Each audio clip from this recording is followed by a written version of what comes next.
Hello. আজ বলতে এসেছি সেই তৃতীয় চক্রের কথা, যে চক্র সুস্থ সবল এবং অ্যাক্টিভেটেড থাকলে সবার আগে আপনার হজম ক্ষমতা এবং বিপাক ক্রিয়া একদম সুন্দর এবং সুস্থ থাকবে।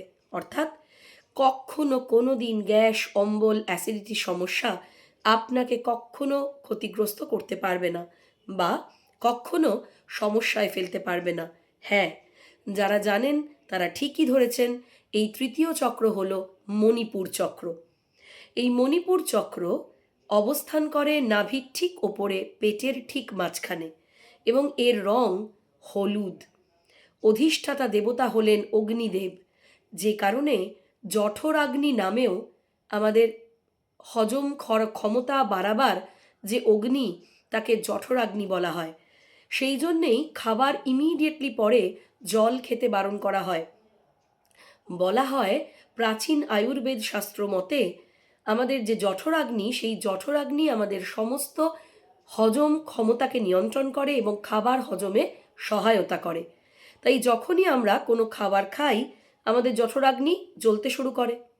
সত্যিকারের জ্বলা নয়, সেটা শারীরিক একটা বিপাকীয় ক্রিয়া।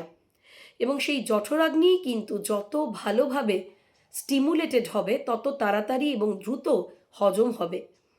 সেই জন্যেই যদি সঙ্গে সঙ্গে আমরা জল খাই, তাহলে সেই জঠরাগ্নি প্রপার ওয়েতে কাজ করতে পারে না। আর প্রপার ওয়েতে কাজ করতে না পারার জন্য হজম ক্ষমতা খারাপ হয়ে যায়, খাবার হজম হয় না। কিন্তু এই খাবার হজম না হওয়ার পেছনে এবং জঠরাগ্নি প্রপারলি অ্যাক্টিভেটেড বা কাজ না করার পেছনে যে চক্রের সবথেকে বড় হাত, সে হলো এই মণিপুর চক্র। ফলে বুঝতেই পারছেন, মণিপুর চক্র যাদের ভীষণভাবে অ্যালাইনড বা অ্যাক্টিভেটেড থাকে, কোনো রকম ব্লকেজ থাকে না, সেই সমস্ত মানুষদের কিন্তু আত্মবিশ্বাসেরও কোনো অভাব হয় না, এবং এরা অসম্ভব ভালো নেতৃত্ব প্রদান করার ক্ষমতা অধিকারী হন। এবং অবশ্যই হজম এবং বিপাকীয় ক্রিয়া ভীষণ ভালো হয়। তাই হজম না ভালো হওয়া, গ্যাস, অ্যাসিডিটি, বদহজম, এই ধরনের কোনো সমস্যাই তাদের হয় না। ফলে এই মণিপুর চক্রকে যদি কন্ট্রোলে রাখতে হয় এবং অ্যাক্টিভেটেড রাখতে হয়, ব্লকেজ মুক্ত রাখতে হয়, তাহলে যে সমস্ত খাবার সবচেয়ে ভালো কাজ করে, অবশ্যই সেগুলো হলুদ রঙের খাবার। কলা, আম, পেঁপে, হলুদ পেঁপে, লেবু, এগুলো অত্যন্ত ভালো কাজ করে। এবং জানলে অবাক হবেন, আরও 3টে খাবার আছে যেগুলো হলুদ নয়, খুব সহজেই আমাদের রান্নাঘরে আমরা পেয়ে যাই, আর সেগুলোও কিন্তু আমাদের মণিপুর চক্রকে অ্যাক্টিভেট করতে এবং ব্লকেজ ফ্রি রাখতে খুব সাহায্য করে। সেটা হলো জিরে, গরম ভাত অবশ্যই পরিমিত, এবং গরম জল। ফলে যত বেশি পরিমাণে গরম জল খাবেন, আপনার মণিপুর চক্র অ্যাক্টিভেটেড থাকবে। কাঁচা জিরে যদি অল্প পরিমাণে, পরিমিত পরিমাণে, নিয়ম করে দিনে 3বার খেতে পারেন, মণিপুর চক্র কিন্তু অ্যাক্টিভেটেড থাকে, ব্লকেজ ফ্রি থাকে। এবং মণিপুর চক্রে সাধনা করার বা মণিপুর চক্র অ্যাক্টিভেট করার এবং ব্যালেন্স করার বীজ মন্ত্র হলো রং।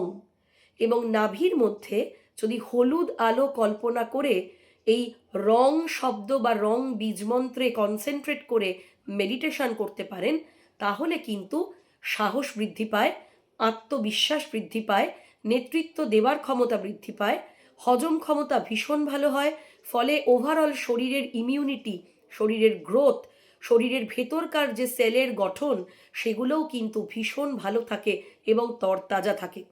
ফলে এই তৃতীয় মণিপুর চক্র কি ভীষণভাবে আমাদের জীবনের অনেকটা অংশ জুড়ে আছে, এবং কিভাবে আজকের দিনে, যেহেতু সবাই গ্যাস, অ্যাসিডিটি এবং অম্বলের সমস্যায়, বদহজমের সমস্যায় আমরা প্রচণ্ডভাবে ভুগি, তাহলে বুঝতে পারছেন এর পেছনের মূল কারণ কি।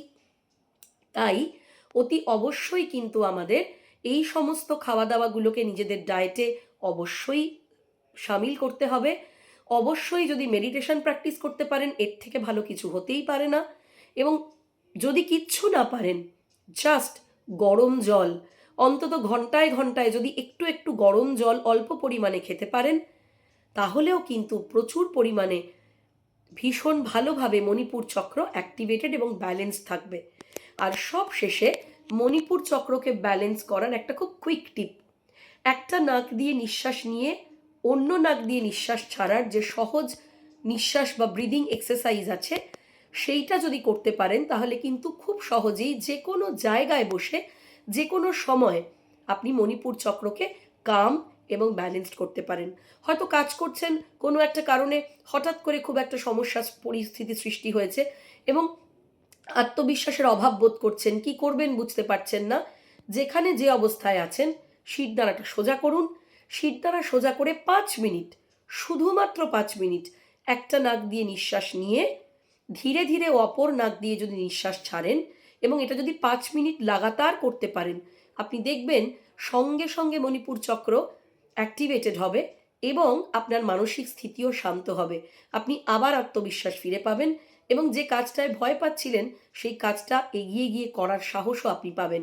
ফলে এই প্রাচীন পদ্ধতিগুলোকে অবশ্যই অবশ্যই করে বন্ধু বান্ধব আত্মীয় স্বজন চেনা পরিচিত সবার মধ্যে ছড়িয়ে দিন, যাতে আমরা আমাদের সমস্যাগুলোর রুট কজে পৌঁছতে পারি এবং এই খুব ছোট্ট ছোট্ট সাধারণ ঘরোয়া উপায়গুলো অবলম্বন করে আমরা আমাদের প্রত্যেকটা চক্রাকে ব্যালেন্স করতে পারি, মানসিক স্থিতিতে পৌঁছতে পারি এবং সার্বিকভাবে শারীরিক এবং মানসিক সুস্থতা বজায় রাখতে পারি। তাহলে দেরি কেন? কে কে প্রচণ্ড গ্যাস অ্যাসিডিটি এবং বদহজমের সমস্যায় ভোগেন এবং তারা কিভাবে এই ভিডিওটার সঙ্গে রিলেট করলেন, প্লিজ আমাকে কমেন্টে জানাতে ভুলবেন না। আমি আপনাদের প্রচুর কমেন্ট পাওয়ার অপেক্ষায় রইলাম। আর হ্যাঁ, অবশ্যই এই ছোট্ট ছোট্ট কুইক টিপগুলোর দ্বারা মণিপুর চক্রকে অ্যাক্টিভেট, ব্যালেন্সড এবং কাম করতে ভুলবেন না। খুব ভালো থাকুন। দেখা হচ্ছে আবার একটা নতুন ভিডিওতে খুব তাড়াতাড়ি।